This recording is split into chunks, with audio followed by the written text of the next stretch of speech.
Hello, हाय, नमस्कार. आज परत एक सुंदर रेसिपी तुमच्याबरोबर शेअर करते. सणावाराला तर घरात गोडाचं जेवण तर होतंच. त्याच्यामुळे आता पाडवा जवळ आला आहे, तर मग श्रीखंड पुरी तर झालीच पाहिजे. त्याच्यामुळे केशर इलायची श्रीखंड दाखवलेले आहे. वेळ न घालवता आपण रेसिपीला सुरुवात करूया.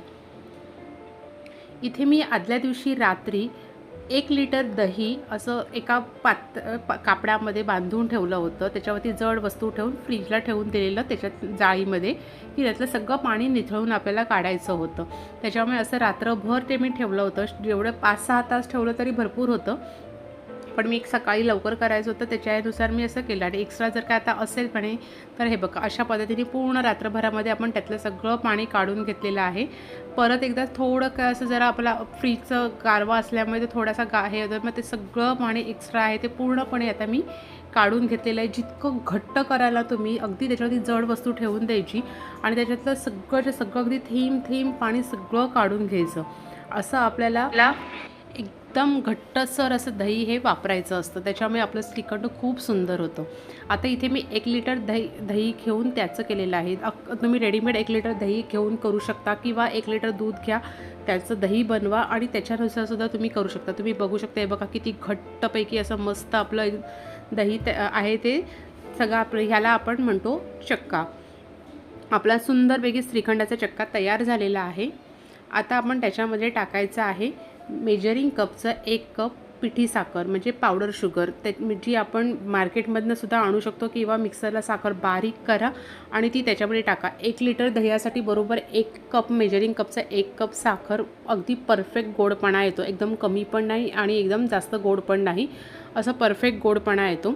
आता काय करायचं आहे, आपण ते साखर आणि ते आपला चक्का आहे तो व्यवस्थित असा मिक्स करून घ्यायचा. तर तो मिक्स करताना सुद्धा असं कसाही फेटायचा नाही आहे. तो पूर्ण साखर आपली त्याच्यामध्ये मेल्ट व्हायला पाहिजे. त्याच्यामुळे एकाच डायरेक्शनने व्यवस्थित असं तुम्ही ते फेटायचं आहे. जोर काढून फेटलत ना, तर पूर्ण आपला चक्का आहे तो परत पातळ होऊन जाईल. त्यामुळे अगदी हलक्या हाताने छानपैकी त्याचा जो घट्टपणा आहे तो तसाच मेंटेन करून आपल्याला हे सगळं मिक्स करायचं आहे.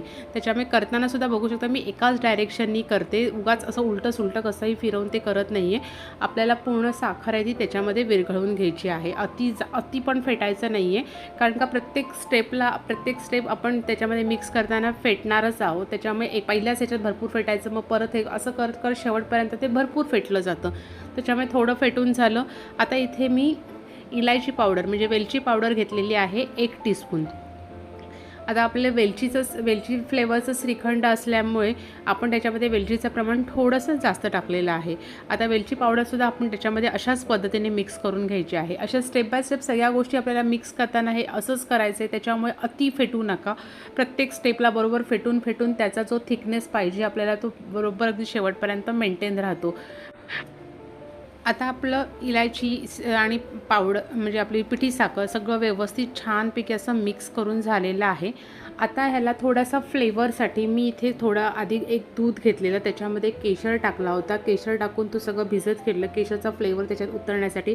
आणि अगदी थोडासा लेमन येलो कलर टाकला होता, कारण का पूर्ण केशरचा कलर इतका डार्क कधीही येत नाही दुधामध्ये. त्याच्यामुळे आपल्याला थोडासा लेमन येलो आपण फूड कलर वापरलेला आहे तो आता मी ह्याच्यामध्ये टाकलं आहे. केशरचं प्रमाण थोडं जास्त आहे आणि ते आता मी त्यातलं थोडंसं घेतलं आहे, बाकीचं ठेवून दिले नंतरला शेवटला टाकण्यासाठी. आपल्याला तुम्हाला एकदमच येलो सगळं पाहिजे असेल तर कलरचं प्रमाण म्हणजे आता जेवढं आहे तेवढं सगळं एकदम टाकलं तरीसुद्धा चालेल. पण मला थोडासा त्याच्यात व्हाईटनेस आणि थोडासा येल्लोपणा असं दोन्ही मिक्स पाहिजे होतं. ह्याच्यानुसार मी ते केलेलं आहे, कारण का मार्केटमध्ये केशर इलायची श्रीखंडाला एवढा असं येल्लो कलर नसतो. अशामुळे आपण थोडासा त्याला लाईटली येल्लो कलर दिलेला आहे. आता तेही त्याच्यामध्ये मिक्स केले म्हणजे केशरचा फ्लेवरही आलेला आहे. आणि आता परत थोडं एक्स्ट्रा वरनं असं मी टाकून घेतलं आणि थोडासा केशर एक्स्ट्रा अजून टाकून घेतलेला आहे. आता केशर इलायची श्रीखंड जे असतं ते प्लेन पण असतं, कधी त्याच्यामध्ये थोडेसे ड्रायफ्रूट्स असतात. त्याच्यामध्ये फक्त पिस्ता आपण ह्याच्यावरती टाकलेला आहे, कारण का ह्या फ्लेवरच्यासाठी शक्यतो फक्त असेल तर पिस्ता टाकला जातो. त्याच्यामुळे इथे आपण पिस्ता टाकून मस्तपैकी ते थंड करायला ठेवून द्यायचं आहे. आता श्रीखंड आपलं थंड होते तिथपर्यंत आपण पुरी कशी बनवायची ती दाखवते, की जी पुरी आपली बराच वेळ चांगली टम्म फुगलेली छानपैकी राहते. इथे मी 2 कप गव्हाचं पीठ घेतलं होतं, त्याच्यामध्ये पाव कप रवा घेतला होता. रवा आपण त्याच्यामध्ये व्यवस्थित असा मिक्स करून घ्यायचा आहे आणि त्याच्यात आता चवीनुसार मीठ टाकून घ्यायचं आहे. आणि 2 टेबलस्पून आपण त्याच्यामध्ये तेल टाकून घ्यायचं आहे. तेल गरम टाकलं तरीसुद्धा चालेल, साधं टाकलं तरीसुद्धा चालेल. इथे 2 टेबलस्पून तेल टाकून घेतलेलं आहे. आता हे सगळं आहे ना व्यवस्थित असं मिक्स करून घ्यायचं. म्हणजे तेल, मीठ, रवा, पीठ सगळं आहे ना एकमेकांमध्ये ना असं कुस्करून घ्यायचं छानपैकी. म्हणजे कसं होतं की सगळं असं रवा कुठेतरी एका साईडला आहे, मीठ एका साईडला, असं काही नाही. पूर्ण सगळं अगदी व्यवस्थित मिक्स करून घ्यायचं. आणि मिक्स केल्यानंतर आपण जसं पीठ भिजवतो रेग्युलर, पण त्याच्यामध्ये सुद्धा आपल्याला पुरीचं पीठ भिजवायचं. त्याच्यामध्ये पातळ चपातीसारखं भिजवायचं नाही आहे, नरम असं भिजवायचं नाही. थोडंसं त्याला घट्टपणा आला पाहिजे, कारण का ते आपल्याला ती पुरी तळायची असते. म्हणून आपण ते पीठमध्ये पाणी टाकताना बेतानेच टाकायचं आहे, एकदम टाकायचं नाही की पीठ पातळ होईल. आणि जर असं इनकेस झालंच तर तुम्ही थोडंसं पिठाचं प्रमाण वाढवा. आणि हे ना पुरीमध्ये आपण आता जे रवा टाकलेला आहे तर पीठ भिजवून झाल्यानंतर एक 15 ते 20 मिनिटांना ते पीठ भिजवून ठेवून द्यायचं. पण नंतर पुऱ्या करायला घ्यायच्या, कारण का तो रवा त्याच्यामध्ये मस्तपैकी फुगतो छानपैकी, मग आपली पुरी तयार होते. आता थोडासा तेलाचा हात लावून घ्यायचा आहे त्या पिठाला आणि आपण ते पीठ आहे ते पूर्णपणे व्यवस्थित एकदा परत मळून ते रेस्ट करायला ठेवायचं. तिथपर्यंत आपलं तेलसुद्धा तापतं. तेल तापेपर्यंत आपलं पीठ छानपैकी त्याचं व्यवस्थित असं एकजीव होतं आणि त्याच्यातला रवा आहे तो छान फुगतो आणि आपल्या पुऱ्या खूप सुंदर होतात. अशा पद्धतीने तुम्ही पीठ भिजवलं ना, तुमची प्रत्येक पुरी ही टम्म फुगलेली आणि बराच वेळ अशी चांगली फुगलेली राहू शकते.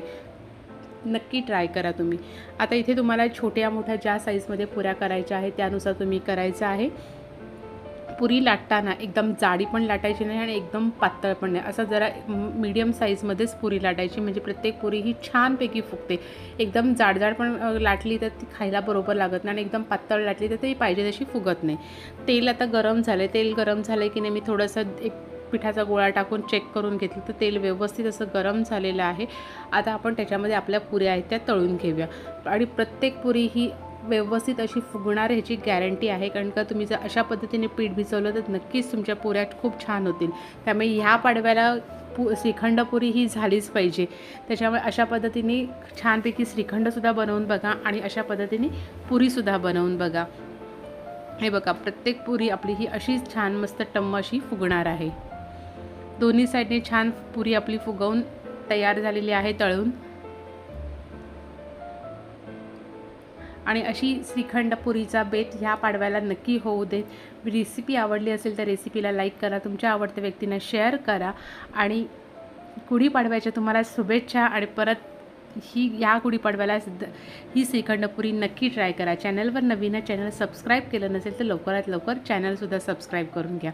चला तर भेटूया नवीन व्हिडिओ नवीन रेसिपीसोबत. तोपर्यंत ही रेसिपी कशी वाटली मला नक्की कमेंट्स करा.